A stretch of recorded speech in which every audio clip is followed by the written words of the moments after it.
Vamos lá. Hoje a gente vai mergulhar fundo em um caso que parece de filme, uma verdadeira história de detetive financeiro. Um caso onde a verdade estava ali o tempo todo, mas escondida nos detalhes de um contrato e numa matemática bem complexa. Pensa só nessa situação. Como é que se prova que um contrato é abusivo quando os próprios números parecem jogar contra o seu cliente? Pois é, esse era exatamente o dilema, o beco sem saída que o advogado desse caso estava enfrentando. Ele sentia injustiça, mas não conseguia provar. Bom, para a gente poder contar essa história e, claro, proteger a identidade de quem é de direito, vamos chamar o nosso cliente de Carlos. O Carlos assinou um contrato de financiamento de um imóvel e, pouco tempo depois, percebeu que tinha entrado numa armadilha, uma dívida que parecia não ter mais fim. O cenário era o seguinte: um financiamento longo, de 156 meses. O Carlos pagava e a dívida mal se mexia. Aquela sensação de estar encurralado só aumentava. O advogado dele olhava aquilo e sabia, no fundo, que tinha alguma coisa muito errada ali. O problema é que saber não basta na justiça, né? Faltava a prova técnica. E aí vinha aquele medo, um medo clássico. Perder uma causa justa por um detalhe técnico. E foi nesse ponto que o jogo começou a virar. O advogado, percebendo que a batalha jurídica precisava de uma espinha dorsal de números, tomou uma decisão estratégica. Ele trouxe para o caso um especialista, um assistente técnico que atuou como um verdadeiro detetive financeiro. O trabalho desse especialista não foi superficial, foi um mergulho de cabeça no caso.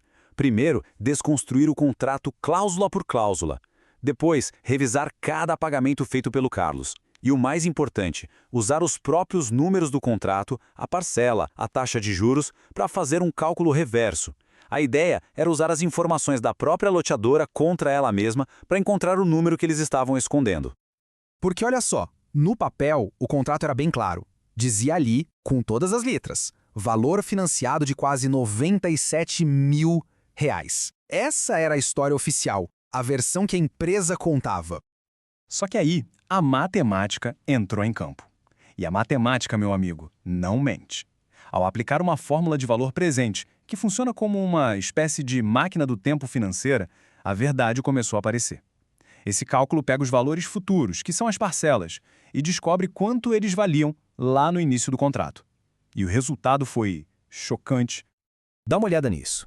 O valor real que o Carlos tinha financiado era menos da metade do que estava no contrato. A loteadora tinha, na prática, embutido quase 48 mil reais a mais na dívida dele desde o primeiro dia. Um número oculto que mudava tudo. E uma descoberta bombástica como essa não podia ficar só numa planilha, né? Ela se tornou a peça central de um documento, o parecer técnico, um relatório que iria mudar completamente o rumo do processo. Mas por que essa cobrança era ilegal? A explicação é até simples. A loteadora usava um método de cálculo chamado tabela Price, que basicamente cobra juros sobre juros. Só que, pela lei brasileira, só quem pode fazer isso são os bancos e as instituições que fazem parte do Sistema Financeiro Nacional. Loteadora não é banco. Portanto, a prática era ilegal. Simples assim. E o impacto disso no bolso do Carlos? Bom, a imagem fala por si. Quando você corrige o valor inicial e aplica os juros da forma certa, a parcela mensal dele deveria ter sido bem menor. E o mais incrível, a dívida dele já estaria paga há anos. Com esse parecer em mãos, o jogo virou de vez. O argumento do advogado se tornou irrefutável.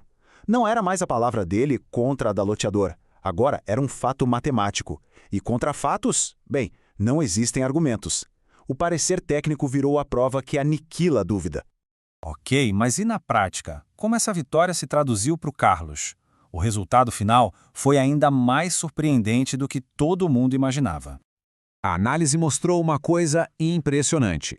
Com os valores corretos, a dívida do Carlos já tinha sido totalmente quitada lá em agosto de 2018. Ou seja, por quase 3 anos, ele continuou pagando por algo que não devia mais. Cada parcela paga depois daquela data era um pagamento indevido. E no fim não se tratava apenas de parar os pagamentos futuros. Tratava-se de justiça. O tribunal reconheceu tudo o que foi pago a mais e determinou a restituição de mais de 63 mil reais para o Carlos. Esse caso é um exemplo perfeito do poder que uma parceria estratégica pode ter no mundo jurídico. Aqui é importante entender o papel do assistente técnico. Ele não substitui o advogado, de jeito nenhum. Ele empodera o advogado. A gente costuma dizer que o assistente técnico é o advogado da parte técnica do processo. É ele quem traduz a tese jurídica para a linguagem universal dos números. O sucesso aqui foi a soma perfeita. De um lado, uma tese jurídica forte e bem construída pelo advogado. Do outro, uma prova técnica robusta, inegável, apresentada pelo especialista. Uma parte cuida da tese, a outra cuida da prova. E essa história toda deixa a gente com uma pulga atrás da orelha, né? Quantos outros contratos por aí não têm um número oculto em seus cálculos, só esperando por um detetive para ser encontrado? Por isso, se essa história fez sentido para algum desafio que você esteja enfrentando, se você precisa de uma prova robusta para fortalecer sua tese jurídica, nós podemos ser esse parceiro estratégico. O primeiro passo pode ser uma simples conversa sem compromisso nenhum. O link para falar com o especialista está aqui na descrição. E aí, o que achou dessa análise? Se gostou, curta, compartilhe com quem possa se interessar e, o mais importante, comente aqui embaixo. Você já se deparou com algum caso em que os números simplesmente não batiam? A gente adoraria saber. Obrigado por acompanhar.